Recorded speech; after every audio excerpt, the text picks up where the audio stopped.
What about the one in with the pig?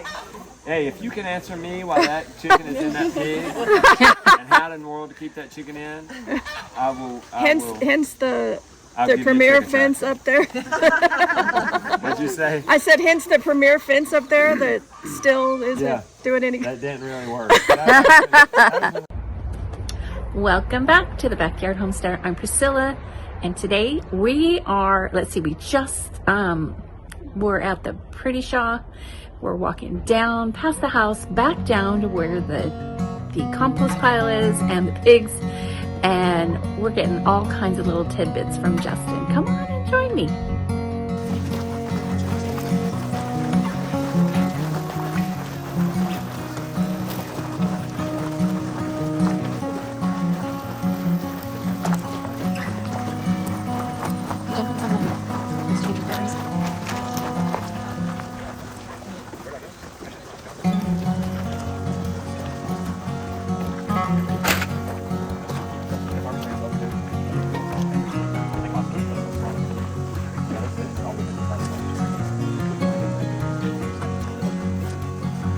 That's me.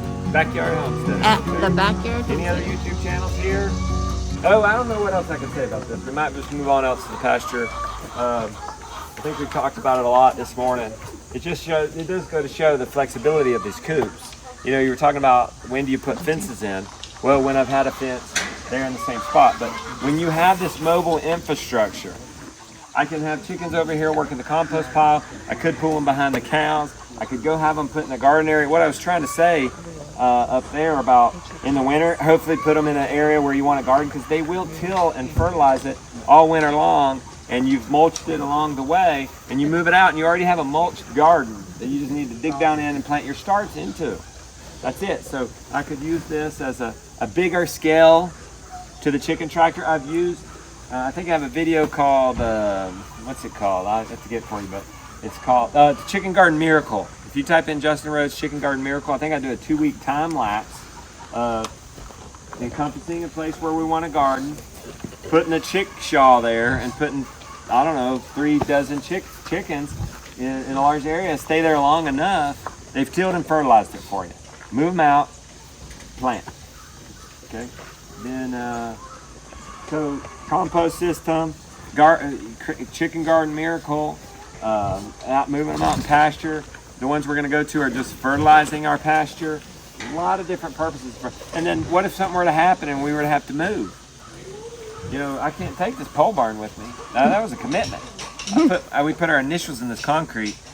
I'd signed Big Papa. I'm not Big Papa yet. But one day I'm going to be a granddad. And they're going to call me Big Papa. So that's long-term vision. But you never know. And then I can take the coops with me. I mean, I hauled in our truck. Y'all see that video where I hauled the raised bed, the mini-me. Yeah. And what else did I have on that What thing? was it? There was 3. There was one other thing. Oh, the pergola one. Yeah. I had that big raised bed and then the chickshaw mini-me. And I had the chickshaw 5.0 somewhere in there. Yeah. Maybe I had a trailer too. Yeah. Okay, anyway. You can move this stuff. Why is that chicken in that little mini? Oh, she said, why is there a chicken in this little, that's actually the hairpin. That's the Polyface Design hairpin. That's for rabbits. It actually turns out to be great broody breaker. Ah. So we had a chicken go broody. We don't really need a broody hen now in the fall. Broody means they're ready to sit on eggs. They're ready to sit on fertilized eggs for 3 weeks and hatch some babies. They're like hunkering down over eggs. They're not getting off the nest. They're not laying eggs. They're cackling. They're biting you when you go to get the eggs out. Let's break them of that brood. So you put them in 3 days in a place they can't nest, and that will break them. Nice. You know, somebody told me you could give them a cold plunge, and I cold plunged a couple of broody hens, and it worked. This one, she didn't go for the cold plunge. She didn't care. She was still going to be broody. So we put her in this pen. It's got food and water in it, but she can't get comfortable to lay down on some eggs. What about the one in with the pig? Hey, if you can answer me why that chicken is in that pig and how in the world to keep that chicken in, I will. Hence the I'll give you a premier chicken fence up there. What'd What'd you say? I said, hence the premier fence up there that still isn't doing any good. That didn't really work. That was when we tried to turn the compost under the shelter. Yeah. I was trying to keep it more temperature control, but turns out, you know, studying compost, I didn't know that much about compost, still don't, but I learned, I think it might have been through comments or the actual member area we have, another club. It's good to expose it to the sun, helps break it down. The rain helps, because we were having to water it anyway, so okay, we welcome the rain now. So it's actually better, we're finding it better just to do compost outside. How long have you had pigs? 2018. Actually, that was my fear too. I'm afraid they're going to be stinky. I'm afraid they're going to get out. They don't herd like other animals.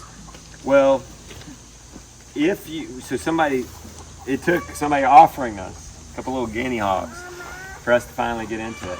But once we got into it, I have a movie, I think it's on, well, certainly in Abundance Plus, Permaculture Pigs, the documentary. It's 2-hour film on our first 2 years with pigs.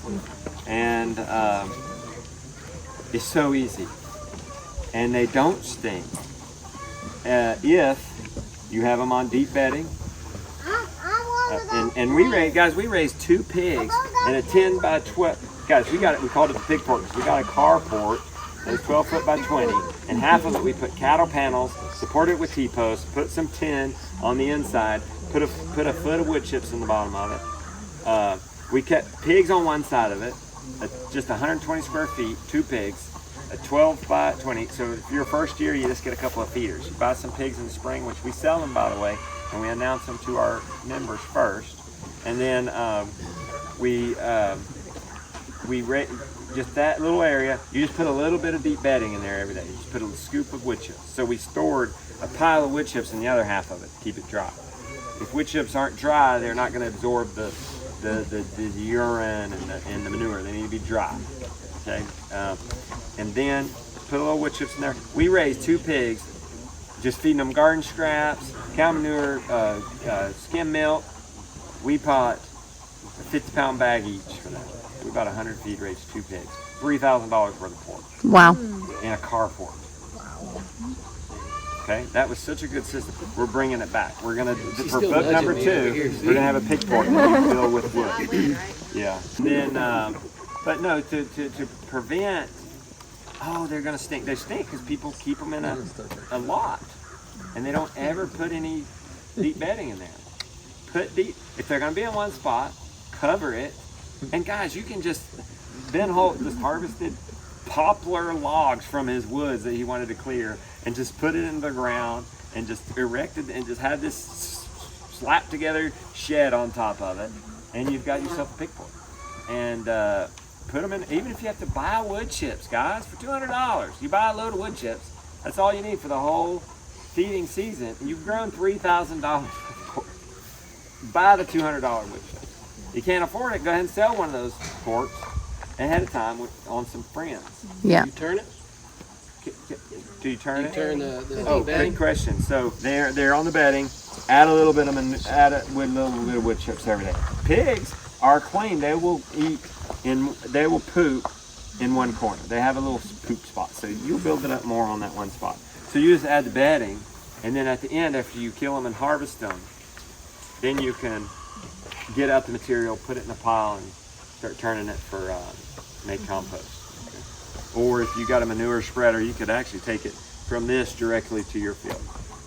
We could do that. We could take this material direct. That's what we've done here on a bigger scale. And this is actually, we found though, if you get to this critical mass, it's called the Korean natural method. Have you ever heard of that? If you get this to a critical mass and it becomes active enough, you don't even have to add any more wood chips. The microbial life is just, you don't smell anything here. I haven't added wood chips in a couple of months. It's just consuming the manure. Okay, so you get it deep enough, you get to a point where you don't even have to add anything. Okay, so now we're headed down the way just a little bit to the pasture area where they have chickens. And I think it's the mini Shaw, the one that does the wheelie. Wait until you see the goose. Check it out.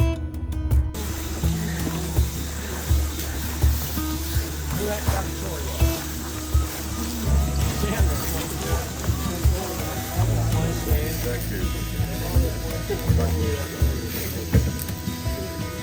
what do you do when you don't have a solar energizer? I'm not telling you, I love the grid. We run a single strand of electric. It's janky as all get out here, but I don't even know why it's looping all around. I could have just cut right here. I just didn't want to roll it up. But anyway, it's connected it there.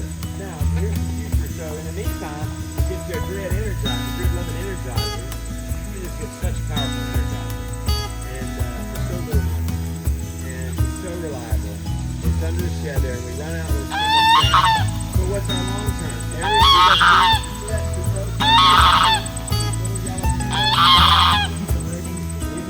Tim. We're going to bury so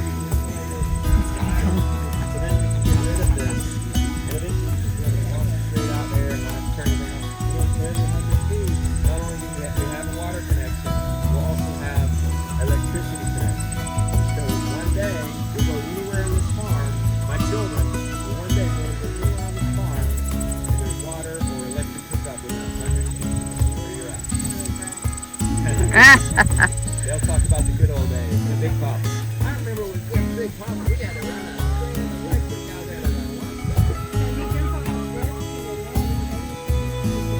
Yeah, it was Tim took it down. I don't know why, there's no reason they're going on. The cows have been through here. Now we put the chickens together. This is 150 square feet. This is 200-foot net. It's time for them to do it. It's been a little over a week. They're starting to wear it out. So we moved them out. This is what that old used to do. See how it's doing a wheelie?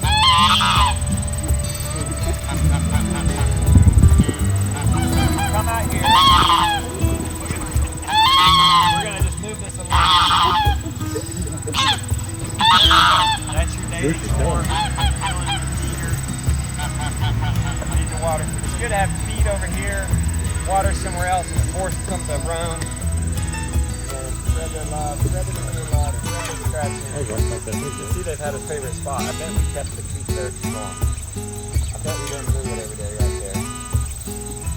So this is a pasture system, 200-foot net, moved one to the and